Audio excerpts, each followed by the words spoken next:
Wow! Grabe VNC handa na mag-INC. Alang-ala kay Kalingap Edo. Isang mapagpalang araw sa inyong lahat mga Kalingap, sanay hindi niyo po makalimutan na mag-like sa video na ito. At paunawa tapusin muna ang kabuuhan ng video na ito mga Kalingap at para malaman ang nilalaman nito. At maraming salamat po mga Kalingap sa pagpatuloy na pagsuporta lalo na kay Kuya Val Santos Matubang at kay Ate Edna Vlogs at Kalingap Rab, maraming salamat po.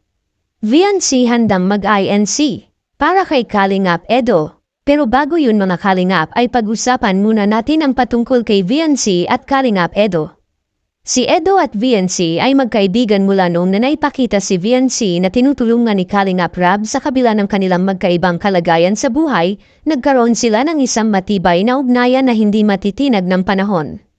Si Edo ay isang masipag na kabataan, laging handang tumulong sa iba. Hindi siya ang tipo ng tao na maghahangad ng kapalit, ang kanyang kabaitan ay tunay at hindi mapapantayin. Isang araw, nakatagpo siya ng isang dalaga na babae, ang pangalan ay VNC. Siya ay naglalakad sa kalsada, may malungkot na mukha at walang direksyon sa buhay. Tinanong ni Edo si VNC kung anong nangyari at kung paano siya matutulungan. Hindi nagatubili si VNC na ikwento ang lahat ng kanyang mga problema.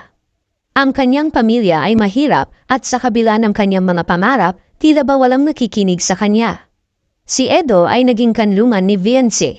Ipinakita niya sa kanya na sa kabila ng lahat ng hirap sa buhay, may mga tao pa ring handang tumulong. Habang tumatagal, naging mas malapit si Edo at VNC. Pinakita ni Edo kay VNC ang tunay na kahulugan ng kabaitan.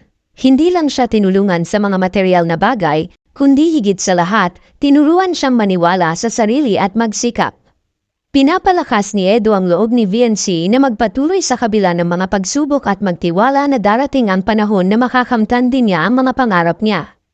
Dahil sa kabutihan ni Edo, nabago ang pananaw ni VNC sa buhay. Naramdaman niya na may mga tao na handang magbigay ng suporta at pagmamahal. Nang maglaon, ang kabutihang ipinakita ni Edo ay nagbunga ng isang malalim na pagpapahalaga at pagmamahal mula kay VNC. Hindi lamang siya naging tagasunod ni Edo, kundi isang taong handang gawin ang lahat upang mapaligaya at matulungan si Edo sa lahat ng kanyang nais. Isang araw, sinabi ni VNC kay Edo, kung may gusto kang mangyari, Edo, gagawin ko ang lahat upang matulungan ka. Dahil sa kabutihan mo sa akin, handa akong ibalik ito sa paraang higit pa sa iyong inaasahan. At mula noon, hindi lang si Edo ang naging guro at gabay ni VNC, kundi si VNC naman ay naging katuwang ni Edo sa paggawa ng magagandang bagay para sa iba. Ang kwento nila ay isang halimbawa ng tunay na pagkakaibigan, kung saan ang kabutihan at pagtulong ay nagiging isang lakas na nagpapalago at nagbubunga ng pagmamahal. Tulad pa rin ako sa pangyayaring ito. Hindi ako makapaniwala ng ganito kalaki ng bahay. Hindi, ang pag-I-love you mo. Alin? Ay, bingi ka na lang. Nabibingi ka dito ah. Sa bagay, ang tahimik eh. Nakakabingi talaga. Ano yung sabi mo? Sabi ko, I love you. I love you mo.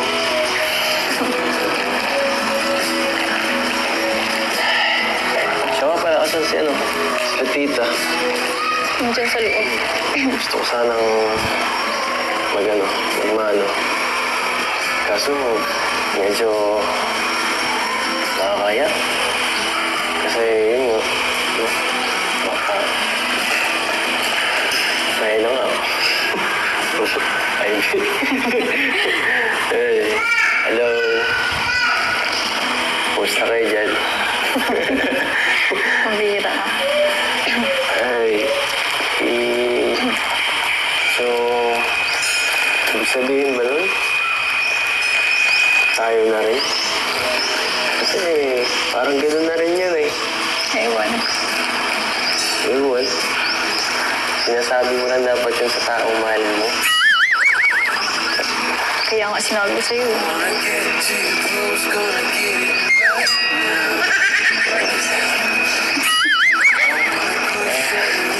Sinabi mo. Balik niya. Balik. Mabihira ka.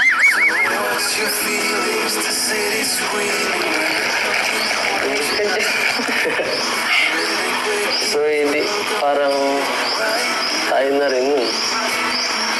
Umamin ka na eh. Change topic. Change topic.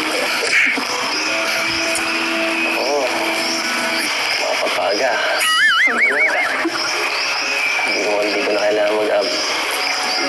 Maghintay ng September.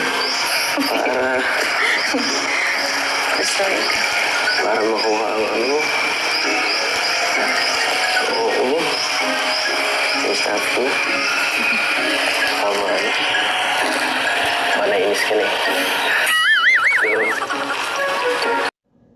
At yun na guys, ang nangyari sa EDC guys, no? Hanggang dito na lang ang ating reaction video ngayong araw na to guys, no? At kung bago ka pa lamang sa aking YouTube channel, please like and subscribe na rin po at pakipindot na rin po ang notification bell button para updated po sa mga ilalabas nating mga reaction video mga kalingap, no? At suportaan po natin ang buong kalingap na si Kuya Balsads Matubang, Ate Ana Vlogs, Kalingap Rab, at buong Kalingap team at mga Kalingap Reactor guys, no? Hanggang dito na lang ang ating reaction video. Maraming salamat sa panonood. Stay tuned lagi at maraming salamat. I love you all. Mwah mwah. Chup chum. Bye-bye.